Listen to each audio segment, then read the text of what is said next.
ಮದ್ದೂರು ತಾಲೂಕಿನ ಕೊಪ್ಪ ಹೋಬಳಿಯ ಆಬಲವಾಡಿ ಗ್ರಾಮ ಪಂಚಾಯಿತಿಗೆ ಇಂದು ಚುನಾವಣೆ ನಡೆದು ದೇವರಾಜು ಹೊರತುಪಡಿಸಿ ಬೇರೆ ಯಾರೂ ನಾಮಪತ್ರ ಸಲ್ಲಿಸದ ಹಿನ್ನೆಲೆ ಮುಂದಿನ ಅವಧಿವರೆಗೆ ದೇವರಾಜುರವರು ಅಧ್ಯಕ್ಷರೆಂದು ಚುನಾವಣಾ ಅಧಿಕಾರಿ ತಾಲೂಕು ಪಂಚಾಯಿತಿ ಇಒ ರಾಮಲಿಂಗಯ್ಯ ಘೋಷಣೆ ಮಾಡಿದರು.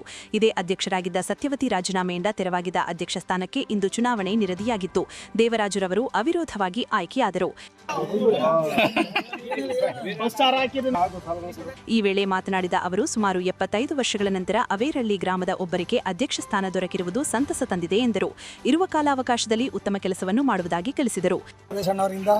ನಮ್ಮೂರಿನ ಚಿಕ್ಕೂರಿಗೆ ಸುಮಾರು ಸ್ವತಂತ್ರ ಬಂದಿದೆ. ನಮಗೆ ಅಧ್ಯಕ್ಷ ಸ್ಥಾನ ಕೊಟ್ಟಿರಲಿಲ್ಲ. ಅವರಿಂದ ಇವತ್ತು ಅಣ್ಣವರ ಹಿಂದೆ ನಾವು ನಮ್ಮೂರ ಅಧ್ಯಕ್ಷ ಸ್ಥಾನ ಪಡೆದಿದ್ದೀವಿ.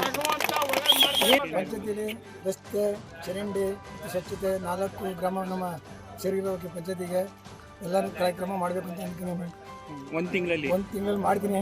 ಅವಕಾಶ ಕೊಟ್ಟವ್ರೆ. ಈ ವೇಳೆ ಮಾಜಿ ಗ್ರಾಮ ಪಂಚಾಯಿತಿ ಅಧ್ಯಕ್ಷ ಸುರೇಶ್, ಸದಸ್ಯರಾದ ಚುಂಚಮ್ಮ, ಸತ್ಯವತಿ, ತಿಮ್ಮೇಶ್, ನರಸಿಂಹಾಚಾರಿ, ಸತೀಶ್, ಪವಿತ್ರ, ಅನ್ನಪೂರ್ಣ ಸೇರಿದಂತೆ ಇತರರು ಹಾಜರಿದ್ದರು.